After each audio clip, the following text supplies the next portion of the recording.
Bon, je pense que ça n'aura échappé à personne. Donald Trump a été élu 47e président des États-Unis par les Américains et ça me fait foutrement plaisir. Mais visiblement, ça fait pleurer beaucoup de monde, notamment des gens qui ont des intérêts à perdre là-dedans.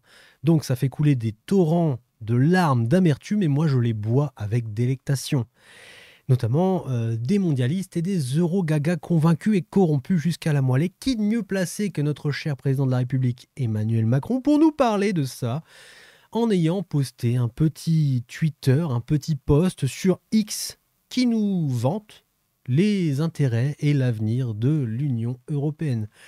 Je vous invite à regarder cette vidéo parce qu'elle est exceptionnelle, hein. C'est quand même notre président de la République, hein. C'est le mec qui est censé nous présider. C'est le mec qui est censé donner une direction, un fil conducteur à notre pays, à notre patrie, à notre nation. Et ce type-là nous vante les intérêts de l'Europe. Européen et non français, président des Européens et non français. Mais en fait, t'es juste un pion, frérot. T'es rien du tout.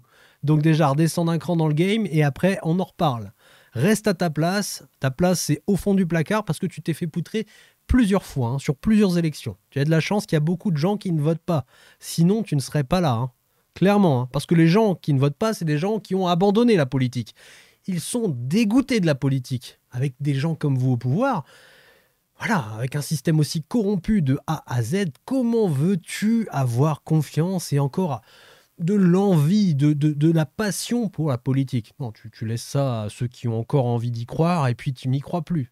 Sauf que si ces gens-là demain, et c'est ce qui est arrivé aux États-Unis, si ces gens-là demain se mettent à voter, se réveillent et se disent bon, il y en a marre de ce système, on dégage tout ça et on recommence sur une note blanche, bah, crois-moi que tu vas dégager dans le placard. Et même le placard, on va le prendre avec toi dedans et on va le jeter au fond d'un canal, tu vois. Donc, ouais, t'as raison. Commente ce qui s'est passé là-bas et commence à te chier dessus parce que si demain ça se réveille en France, bah, tu seras le président de personne. Donc, redescends d'un cran, frérot. Ensuite, on va aller sur X et on va écouter, on va regarder déjà le post qu'il a partagé et ensuite on va écouter la vidéo qu'il a partagée avec son post et vous allez voir, c'est juste exceptionnel. C'est de la désinformation, c'est du foutage de tronche atomique. C'est-à-dire que ça, c'est destiné à tous les européistes convaincus, hein, d'accord? Écoutez ça, c'est juste exceptionnel. Donc Emmanuel Macron, notre cher président adoré, a partagé Donald Trump a été élu par les Américains pour défendre l'intérêt des Américains. Il a été élu par les Américains pour défendre les intérêts des Américains. D'accord? Des Américains. Alors, je sais que c'est un État fédéral, donc il y a plusieurs. Enfin, bref, vous avez compris, vous savez comment ça fonctionne. Mais quand même, c'est les Américains qui ont voté pour les intérêts des Américains. À côté de ça, la question qui se pose à nous, Européens, et non Français, oui, déjà, c'est le président français, hein, j'arrête pas de le dire depuis le début de la vidéo, mais c'est le président des Français. C'est les Français qui l'ont mis au pouvoir pour diriger la nation française.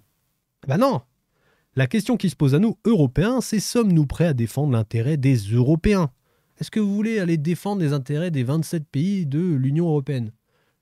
Ou est-ce que vous voulez commencer par défendre les intérêts de la nation? Ce serait déjà pas mal, hein, puisque nous, on vit en France. Moi, personnellement, je serais plus pour défendre les intérêts de ma patrie, de la France, plutôt que d'aller défendre les pays voisins, qui eux ne vont pas hésiter à nous bouffer le cul dès que l'occasion se présentera, d'accord? Mais écoutez ce qu'il va dire, écoutez ce qu'il va dire. Ah, parce que lui, l'Union européenne, c'est tout un monde, hein, c'est un délire cosmique. Écoutez ça, c'est magnifique. Au fond, moi, je trouve que notre rôle ici, ou au sein de l'Union européenne, c'est pas de commenter l'élection de Donald Trump, savoir si c'est bon, pas bon. Il a été élu par le peuple américain et il va défendre l'intérêt des Américains. Et c'est légitime et c'est une bonne chose. La question, c'est est-ce que nous, on est prêt à défendre l'intérêt des Européens? C'est la seule question qui nous est posée. Voilà, donc c'est la seule question à se poser. Hein. C'est la seule. Bon, alors là, il est en commission européenne, il est en train de discuter avec sûrement les autres dirigeants des autres pays. Je ne sais pas dans quel cadre c'est tourné, mais bon, avec les fonds bleus qu'il y a derrière, je pense que c'est la Commission européenne. Ils sont en train de parler entre dirigeants. Et du coup, entre eux, c'est normal que, bah oui, c'est la seule question qu'il y a à se poser. Il va pas venir poser ses burnes en disant, bon, moi je suis la France et puis je vous emmerde. Hein, non, évidemment. Mais bon, quand même, toi qui regardes ça, toi qui es français, tu vois ton président dire ça, c'est la seule question qui se pose, frérot? T'es sûr? Non, parce que nous, on est en train de crever en France. T'es sûr que c'est la seule question que tu dois te poser, qu'on doit tous se poser? Je suis pas sûr. Hein. Moi, je pense que c'est notre priorité. Et donc, ça ne doit être ni dans un transatlantique qui serait naïf, ni dans la remise en cause de nos alliances, ni non plus dans un nationalisme étriqué qui ne nous permettrait pas de relever ce défi face à la Chine et aux États-Unis d'Amérique. Voilà, donc en gros, on ne va pas remettre en cause nos alliances, on ne va pas remettre en cause l'existence même de l'Union européenne, de la Commission européenne et de ce don des clés de la nation à cette Commission européenne, puisque finalement on a remis les clés de la France à la Commission européenne, et donc actuellement notre présidente à nous, c'est visiblement Ursula von der Leyen, et non monsieur Emmanuel Macron qui se prend encore pour un président de la République. Bref. Et on ne va pas non plus remettre en question tout ça pour retourner dans un nationalisme étriqué, c'est-à-dire, voilà, on reprend les clés à von der Leyen. Tu nous rends les clés, s'il te plaît, de la nation? Merci. On remet les clés dans la machine et puis on refait un pays, quoi. On refait un pays de A à Z, un pays puissant, fort, souverain, qui a les clés, les rênes en main, tu vois, le pouvoir de décision. Donc un pays qui peut vraiment redevenir un moteur économique et qui peut aller concurrencer la Chine et les États-Unis. Bah non, faudrait pas non plus qu'on retourne là-dedans, hein. Puisque la volonté de la Commission européenne, c'est de détruire l'économie pour affaiblir tous les pays, histoire de créer une fédération européenne. Bon, tant qu'on n'y est pas, on va continuer à couler les pays. Il faudrait pas qu'ils soient forts quand même. Il faudrait pas que les gens qui vivent dans les pays puissent se rebeller. Ça serait un petit peu dommage quand même. Si près du but. Si près du but. En plus, catastrophe. C'est Trump qui est passé. On a perdu quand même des alliés là. On a perdu les démocrates. On a perdu le système corrompu, l'État profond américain. Alors il n'a pas disparu, d'accord, je ne suis pas en train de dire ça, mais on a quand même perdu un outil vraiment essentiel pour développer notre Union européenne. Donc pour l'instant, ils sont un petit peu emmerdés. Et franchement, quand je vois ça, moi, ça me dégoûte. Parce qu'en vrai, la France avant l'Union européenne, elle allait extrêmement bien. Et si on avait continué à développer des compétences, à développer du business, à faire en sorte que l'économie grossisse, qu'il y ait de la croissance et qu'il y ait vraiment de l'innovation, de la créativité, et une économie forte, hein, tout simplement, des gens qui s'enrichissent, on pourrait aller rivaliser avec la Chine, hein, qui a personne sur sa tête pour décider à sa place, et les États-Unis, qui eux aussi sont souverains. Donc à un moment donné, il faut juste arrêter de se foutre de la tronche du monde. Encore, si l'Union européenne, et si la Commission européenne avait vraiment un pouvoir décisionnel qui faisait que, qui prenait les bonnes décisions pour que tout ça aille dans le bon sens. Ça irait. Si on avait tous des économies qui étaient en train de faire de la croissance et que notre économie, notre industrie se déployait à toute vitesse et qu'on était capable d'innover et de combattre les marchés chinois, russes et américains, pourquoi pas? Mais c'est pas le cas. Là, on est en train de se clochardiser, vraiment. Sur tous les plans. Il n'y a pas un aspect de nos pays, je dis bien nos pays, les 27 pays de l'Union européenne, il n'y a pas un aspect de nos économies qui tiennent encore debout. C'est juste horrible. Donc quand je vois ça, moi ça me dépasse. C'est du mensonge, Et donc c'est un moment de l'histoire pour nous Européens qui est décisif. Au fond, la question qui nous est posée, voulons-nous lire l'histoire écrite par d'autres? Les guerres lancées par Vladimir Poutine, les élections américaines, les choix faits par les Chinois en termes technologiques ou commerciaux, ou est-ce qu'on veut écrire l'histoire? Bon, est-ce que vous voulez être spectateur de ce qui se passe autour de vous, ou est-ce que vous voulez participer à tout ça? Non, parce que pour l'instant, on passe pour des cons, hein, les gars. S'il vous plaît, vous pouvez me regarder quand je vous parle, merci. On passe pour des cons. Voilà, on passe pour des cons parce qu'on n'est pas capable de gérer une guerre déjà. Hein. On fait beaucoup de blabla, on envoie des sous, mais c'est tout ce qu'on est capable de faire. Régler un conflit, on ne sait plus. Hein. Par la diplomatie, déjà pour commencer, le dialogue entre pays, ça peut être pas mal. Surtout qu'on avait plus intérêt à être proche de la Russie que contre la Russie, en termes économiques. Les sanctions qu'on leur a infligées, finalement, effet boomerang, on se les est prises dans la tronche. L'Allemagne est à genoux. La France est à genoux, mais pour d'autres raisons. Mais bon, c'est par effet ricochet, et surtout par soumission à l'Allemagne, on est à genoux. Voilà, globalement. Les choix commerciaux et technologiques de la Chine, on en parle. Vous avez donné les clés de votre marché, de votre industrie automobile à la Chine. En Europe, on avait des monstres. On avait des monstres d'industrie automobile. On faisait peur, par exemple, à Donald Trump. On faisait peur aux Américains parce qu'il y avait des belles BMW qui roulaient là-bas. On avait un marché puissant, fort, souverain. Ben non, on a tout détruit, on est en train de tout détruire, hein, parce que c'est encore sous respirateur artificiel. Mais bon, quand ça sera fini, ça sera fini, hein. D'ici 2035, je pense que le marché de l'automobile en Europe, ce sera chinois. Mais en attendant, hein, les choix économiques et technologiques, on aurait pu les faire en France. Hein, on aurait pu les faire. Si on n'arrêtait pas de tuer les entreprises qui essaient juste de développer une nouvelle technologie, une nouvelle compétence, une nouvelle innovation, créer du commerce. Hein. Aujourd'hui, on dépend des autres pays. On importe plus qu'on exporte. On importe plus qu'on exporte. La balance commerciale est négative. Mais vraiment, c'est plusieurs dizaines de milliards en négative. Donc, à un moment donné, la balance commerciale, ça te prouve juste en fait que ton économie est à plat. Et que c'est les autres pays qui sont en train de te nourrir, qui sont en train de te faire vivre. Et toi, tu es juste un consommateur. Tu es spectateur et consommateur. Tu n'es même plus producteur. Et pourquoi? Parce que tu as donné les clés de ton pays à la Commission européenne. Voilà, rien de plus, rien de moins. T'es nul. T'es nul, t'as flingué le pays, t'es nul. Et tu sers à rien. Et moi, je pense qu'on a une force pour l'écrire. Nos économies sont fortes, nos pays ont des systèmes de défense sophistiqués, et on représente quelque chose. L'Union européenne... L'économie est forte. On a une économie forte en Europe. C'est magnifique. C'est magnifique, c'est Macron qui l'a dit. Donc c'est forcément vrai. Ça ne peut pas être un mensonge. On va pas revenir dessus, je viens juste d'en parler. Hein, mais l'économie, elle a rien de forte du tout. Elle est à plat. On est à genoux. On est en train de se faire pépon par les vers de terre tellement on est à genoux. D'accord? Donc, ce genre de discours, c'est juste mensonger. C'est du foutage de gueule. Clairement, c'est du foutage de gueule. Ensuite, on a un système de défense incroyable, sophistiqué, super. Alors, nous, Français, on a quand même la dissuasion nucléaire. Mais les autres pays ne l'ont pas.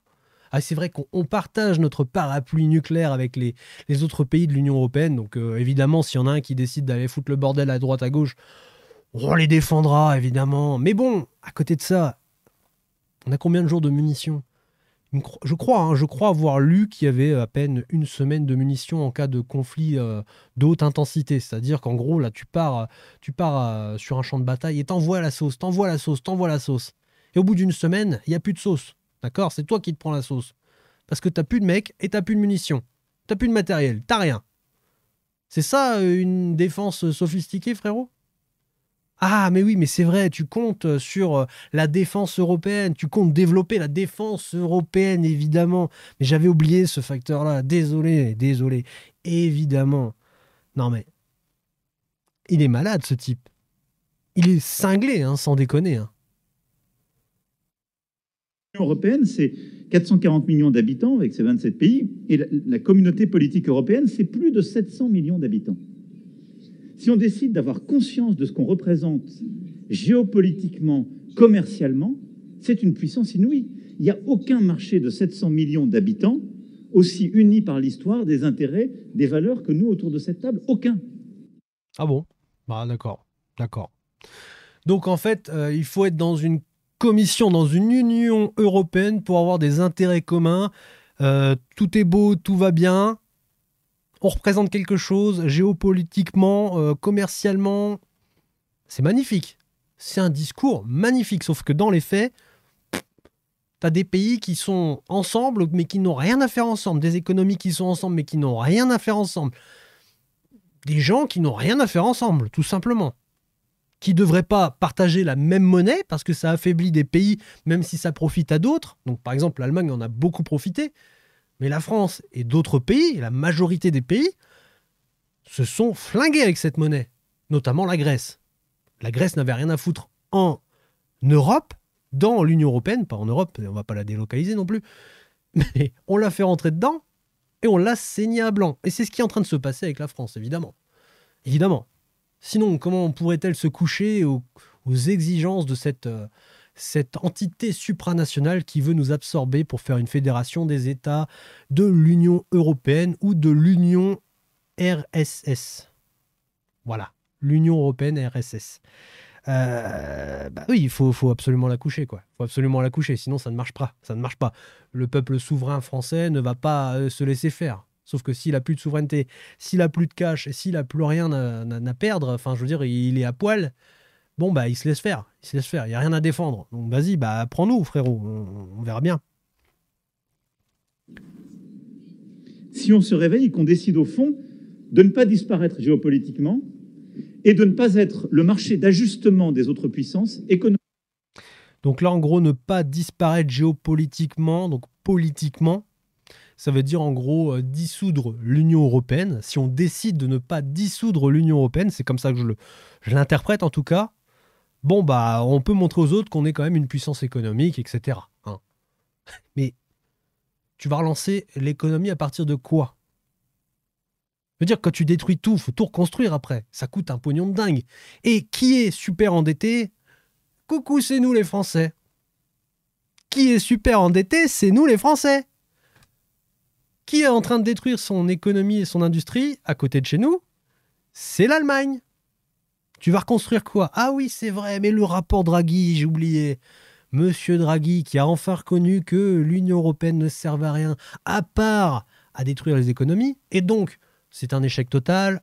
Les économies sont à plat, tout se casse la gueule. Si on continue comme ça, on va disparaître, tout simplement.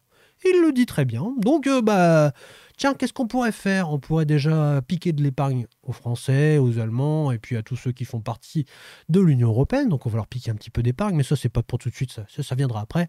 Par contre, ce qu'on peut faire là dans l'immédiat, ça serait investir 800 milliards d'euros chaque année pour relancer l'économie et la compétitivité sur la scène mondiale. Et qui c'est qui va subventionner tout ça? Qui c'est qui va payer? Bah, c'est nous. Hein, on n'est pas assez endettés comme ça, donc on va aller, hop, on en remet une petite couche et on s'éclate. Magnifique. Magnifique. C'est la seule chose que vous pouvez faire maintenant. Faire tourner de la planche à billets ou surendetter des pays en gageant l'actif de tous les pays. Hein, l'actif global, donc le mobilier, l'immobilier, le financier, tout le bordel. Même la personne qui vit dans le pays, c'est la contrepartie. C'est-à-dire qu'en fait, si ça coule, bah, ça devient un esclave. Il y a déjà techniquement des esclaves, mais là, ce sera confirmé. Hein. S'il ne te reste plus qu'un slip sur toi, bah, on te prend toi. Hein, clairement. Voilà.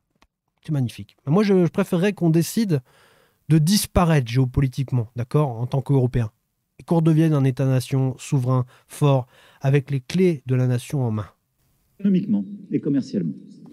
Et donc, pour moi, ce moment, c'est celui où on décide d'agir, de défendre nos intérêts nationaux et européens en même temps. En même temps, évidemment, hein, le fameux « en même temps ». Bah oui, parce que comme on fait partie de cette Union européenne, évidemment que si on met du cash dans l'Union européenne et dans son développement global, bah forcément, ça peut, entre guillemets, contribuer à faire remonter un peu la France. Alors, à la tête sous l'eau, respire un petit peu, frérot, vas-y, respire, ça coûte 800 milliards par an, mais t'inquiète, respire. Chaque année, tu vas faire ça. Et chaque année, on va faire comme ça. Et on va appuyer sur ta tête chaque année pour que tu restes quand même sous l'eau, hein, histoire que... Mais bon, voilà, il faut défendre les intérêts de l'Europe. Parce que quand il dit en même temps, c'est de l'Europe. Tu fais partie du truc, donc forcément, en même temps, ça défend les intérêts de la nation. Mais clairement, là, ce qu'il met en avant, c'est pas les intérêts de sa nation ou de la nation des autres pays. C'est juste... C'est hypocrite, tous ces discours. C'est dégueulasse. Là, ils ont l'art de dire de la merde quand même. Hein. Et ils y croient. Ils y croient parce que lui, il attend que ça, en fait, qu'on fasse une fédération des États de l'Union européenne. Il attend que ça. Peut-être qu'un jour, quand Van der Leyen va sauter, il espère peut-être prendre sa place. Hein. Il se sent peut-être petit à sa place. Il se dit, bon, le placard, c'est pas très bien.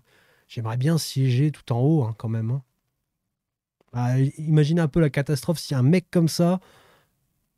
C'est déjà la cata avec une Van der Leyen. Alors imaginez la cata avec un type aussi malade que lui. Imaginez-le en plein délire, en plein... Tu vois le délire?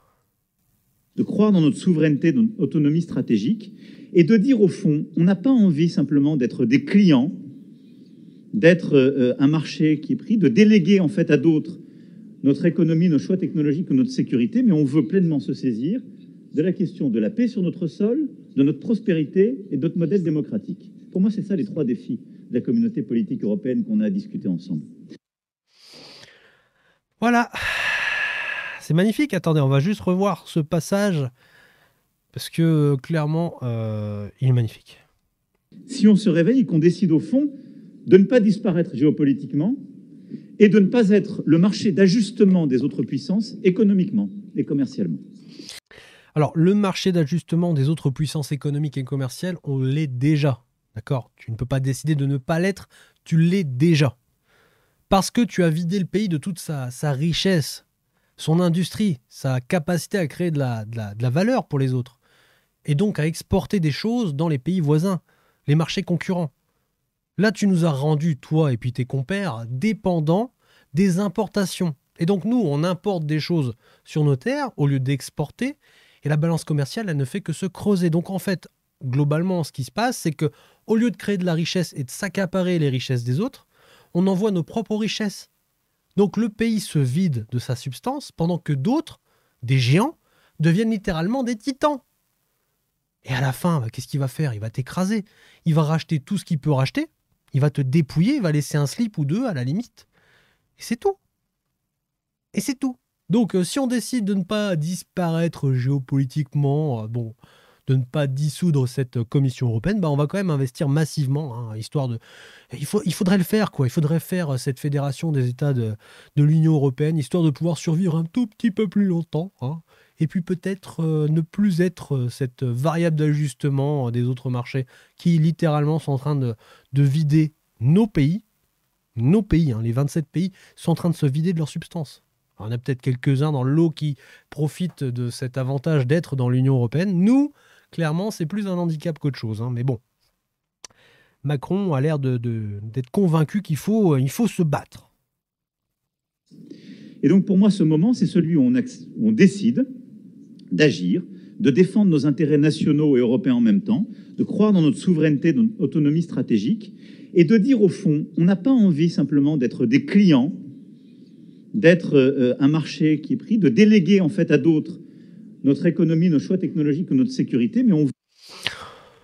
Donc on ne veut plus être des clients. Il le dit lui-même, on ne veut plus être une économie de consommateurs. Parce qu'à force de consommer, quelqu'un qui a un salaire fixe et qui consomme plus que son salaire tous les mois, tous les ans, au bout d'un moment, il finit sur la paille. Et c'est ce qui se passe en France et dans l'Europe plus globalement. Il finit sur la paille. Et après, c'est fini. C'est fini, frérot. Donc, il fallait peut-être y penser un peu avant de dire, j'aimerais arrêter d'être un client. Alors toi, tu t'es enrichi, sûrement. Toi et tes compères, vous êtes bien enrichis sur le dos des gens. Il n'y a pas de problème. Demain, si ça collapse, les mecs, ils vont se tailler aux États-Unis, en Suisse ou je ne sais où, peut-être même en Russie ou en Chine, va savoir. Mais le sort des gens qui vivent dans l'Union européenne... Oh là, c'est passé au-dessus de ma tête. Oh là, excusez-moi, pardon. Je vais profiter de mon fric, désolé. Faut arrêter d'être client, faut sécuriser le sol européen. Mais sécuriser de quoi? Tu comptes faire la guerre à qui? Si t'es gentil avec les autres, et si tu fais du commerce, normalement ça se passe bien en fait. C'est avec le commerce que tu maintiens la paix. Et pas... il faut quand même une bonne dissuasion quand même. Et nous, on a quand même la dissuasion nucléaire. Donc, il y a quoi au-dessus de la dissuasion nucléaire? Tu veux quoi? Apaiser le monde? Faites du commerce, faites en sorte que les gens vivent bien, s'enrichissent, faites des bons deals, et arrêtez de prendre les gens pour des cons, à vider leurs poches H24 comme ça, en leur faisant croire que ça va les aider. Puis une fois que le pays est à plat, il faut encore investir, il faut encore s'endetter. Et après, on fait quoi? Une fois que ça sera au ras des pâquerettes, là, votre connerie de fédération de l'Union européenne, là. Une fois que vous aurez investi 800 milliards par an et que ça n'aura rien servi. Parce qu'en plus, c'est eux qui vont flécher l'argent. C'est eux qui vont décider à notre place. C'est même pas on vous donne de l'argent, on vous débloque des fonds et puis vous investissez dans la créativité, dans la compétitivité, vous allez développer des technologies.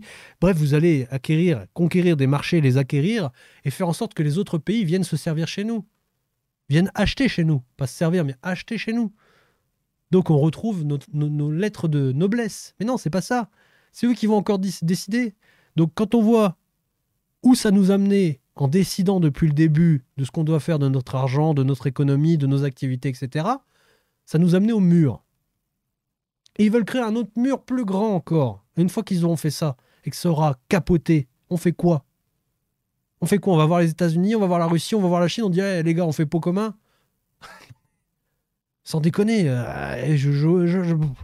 moi ça me dépasse toutes ces conneries. Hein, c'est... On veut pleinement se saisir de la question de la paix sur notre sol, de notre prospérité et de notre modèle démocratique. Pour moi, c'est ça les trois défis de la communauté politique européenne qu'on a à discuter ensemble.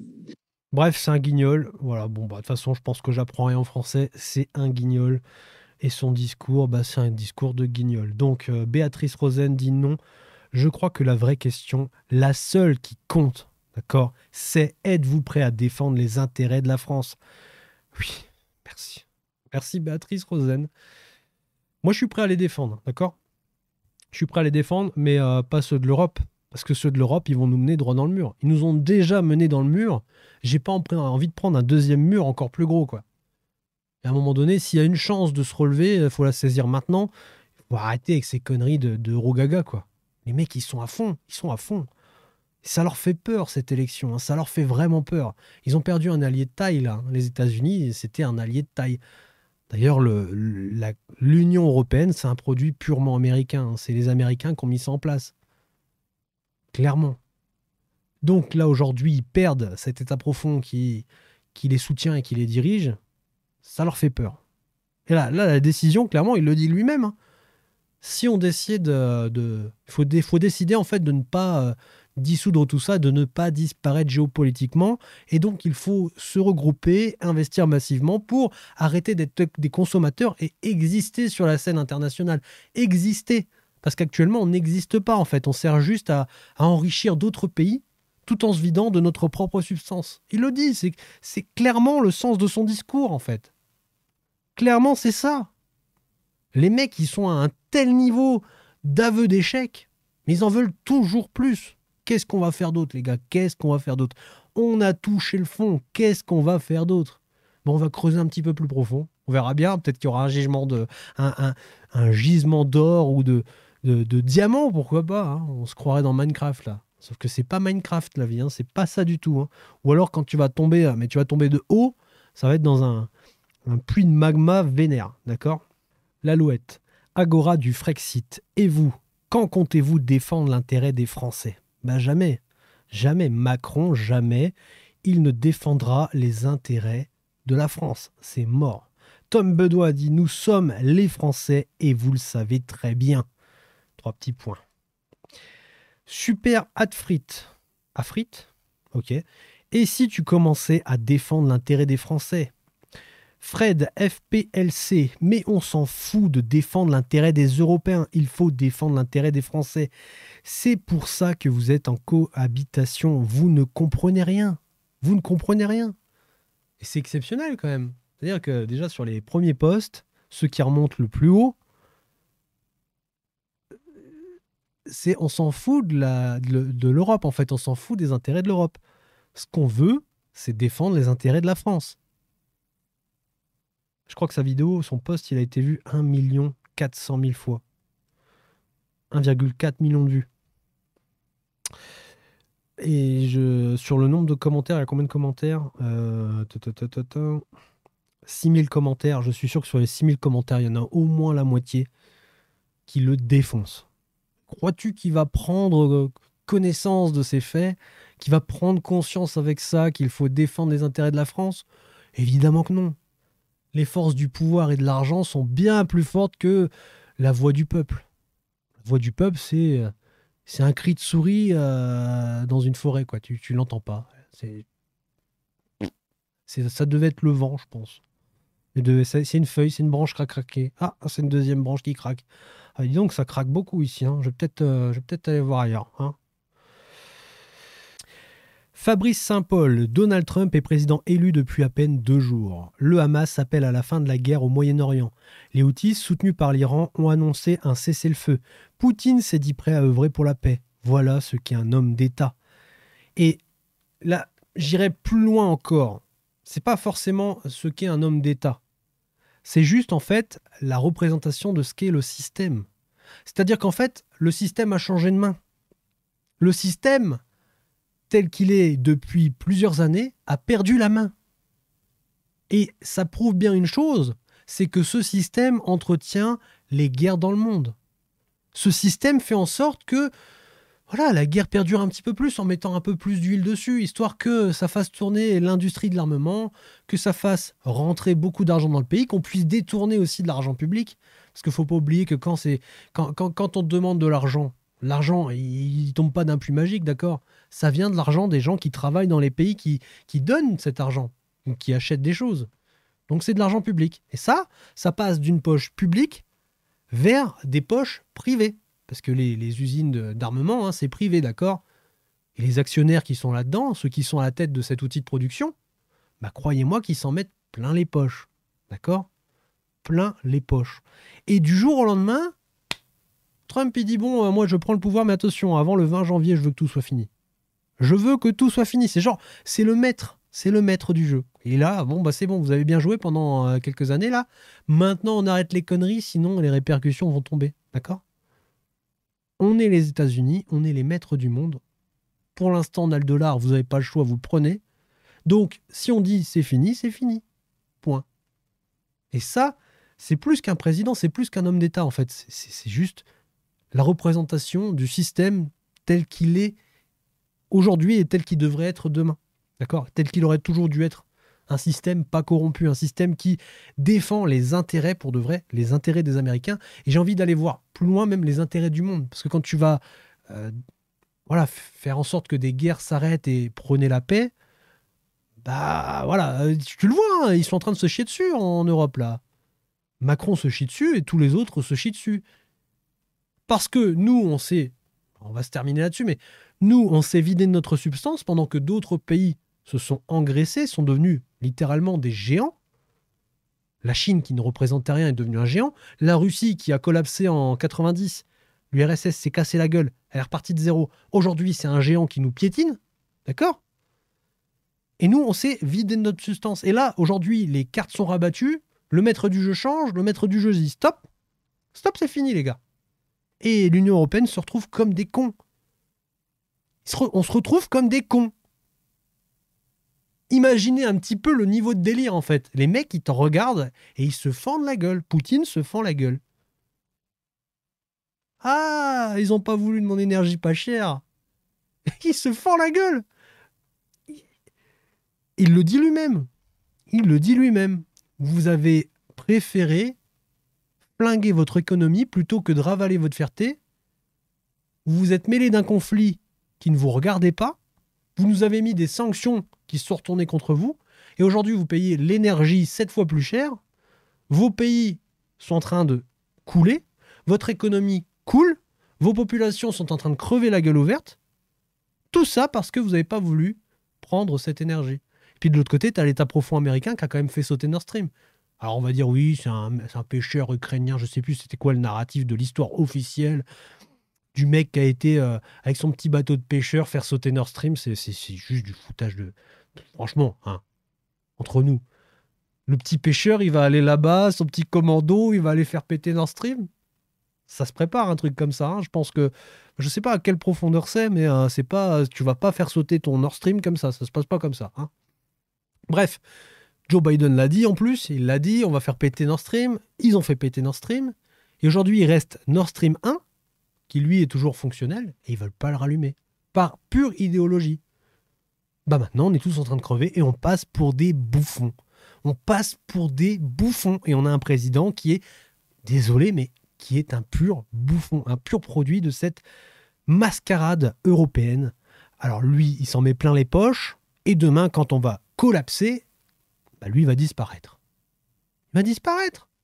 Comme tous les autres. Ils vont tous disparaître. 7 ans que vous prenez votre pied à détruire la France pour imposer votre projet dégueulasse d'États-Unis européens, donc la Fédération des États-Unis d'Europe. Vous vous prenez pour qui? Vous êtes trop limité pour voir que même minoritaires, nous sommes assez nombreux pour ne pas vous laisser faire. Et oui, j'espère vraiment qu'on ne va pas se laisser faire. Et c'est quoi ça? Bah voilà, hein, la cérémonie des JO d'ouverture 2024, c'est résumé en ça. C'est la France. Je pense que si Poutine voit ça, il doit se fendre la tronche, hein. Ah, le tonton Vlad, il doit vraiment rigoler. Ah, je vais même pas commenter, je vais même pas rentrer là-dedans. Vous êtes bête et c'est fait exprès par provocation. Non, non, en fait, c'est pas par provocation. Là, je pense sincèrement que ça a été tourné. Donc ça, c'est un extrait qui a été tourné dans une commission européenne. Donc là, ils parlent entre dirigeants et ils sont vraiment en train de se chier dessus. Et lui, il s'est dit, tiens, je vais prendre cet extrait qui me semble bien parce que ça lui parle à lui dans sa chair, ça lui parle, tu vois, il est là et lui, il veut défendre les intérêts de l'Europe. Il veut défendre l'Europe, le gars. Il est là, c'est dans sa chair, quoi. Il y croit à fond. Et il croit que les gens qui vivent dans ces 27 pays veulent la même chose. Alors il s'est dit, bon, bah, je prends cet extrait et je le partage et on va voir ce qu'on va voir. Les mecs, ils vont être tous foufous, ils vont se dire, c'est bon, l'Europe, ça va repartir. En fait, les gens, ils voient bien dans ton jeu, frérot. Ils voient bien que c'est de la merde ce que tu proposes. Ils voient bien que tu te chies dessus, frérot. Ils voient bien que c'est un échec cuisant depuis que tu nous as fait rentrer là-dedans. Et alors là, depuis que tu es au pouvoir, alors là, on n'en parle pas, hein. Putain, j'aimerais bien savoir où est passé le blé, hein. Vraiment, vraiment, vraiment. Dans quelle poche il a fini? Tout le blé qu'ils ont flingué, c'est incroyable. Trump défend son pays et sa souveraineté. La France, c'est la France, pas lieu de Davos, c'est de l'OTAN et de l'autre cinglé de Yen. Donc Yen van der Leyen, virée de l'Allemagne pour corruption et autres malversations. Oui, je crois qu'elle était à la défense de l'Allemagne, si je dis pas de bêtises, au ministère de la Défense, et elle a été virée pour corruption et finalement, bah, elle a fini à la Commission européenne, présidente de la Commission européenne. Présidente non élue, évidemment, évidemment, hein, sinon ça serait trop rigolo. Vous défendez quoi? Rien. Rien, vous défendez rien, à part vos propres intérêts. C'est pour ça que là, tu les vois tous chouiner, et que ça déverse des torrents de larmes acides, amères, de, de chiasse. Voilà, ils se chient dessus. Ils se chient dessus. C'est du caca qui coule de leurs yeux. C'est... Moi, je me nourrirai pas de ça, finalement, hein. Quand je dis que je bois leurs larmes amères, bah, je vais pas bouffer sa merde, hein. Mais bon, on va se quitter sur ces belles paroles incroyables. Je me sens inspiré.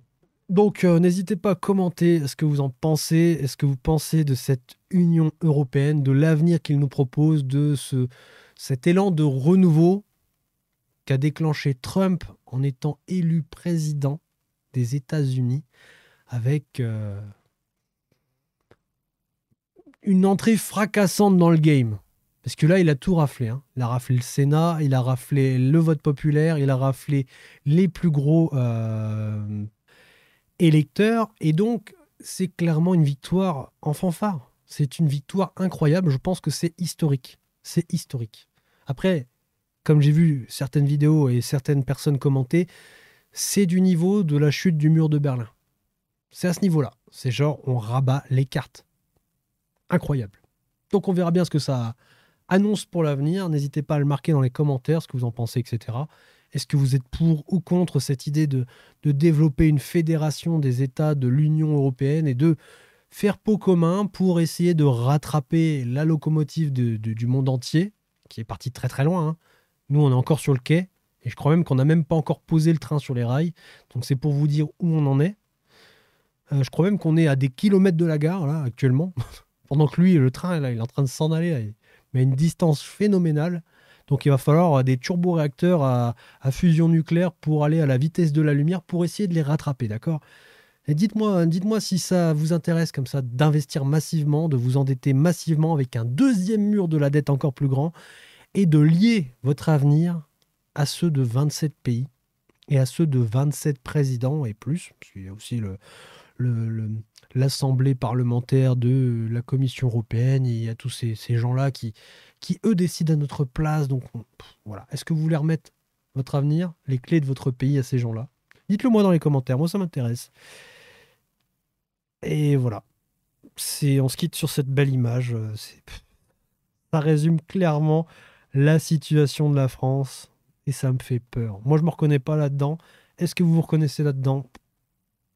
À vous de me le dire. Défendez-vous, restez informés, investissez et essayons de croire à un avenir meilleur parce que finalement, cette élection de Trump, bah, ça nous donne un espoir incroyable. Un espoir que tout va changer et que peut-être tout ça va faire en sorte que cette Union européenne va se dégrader, se désagréger et qu'un jour on va retrouver cette nationalité qui sera certes difficile à vivre, mais je pense que si tous les Français retrouvent leur souveraineté nationale et les rênes de leur pays, il y a peut-être moyen qu'on fasse quelque chose de beau, de grand et de grandiose, de magnifique. Donc, on verra. Allez, à bientôt.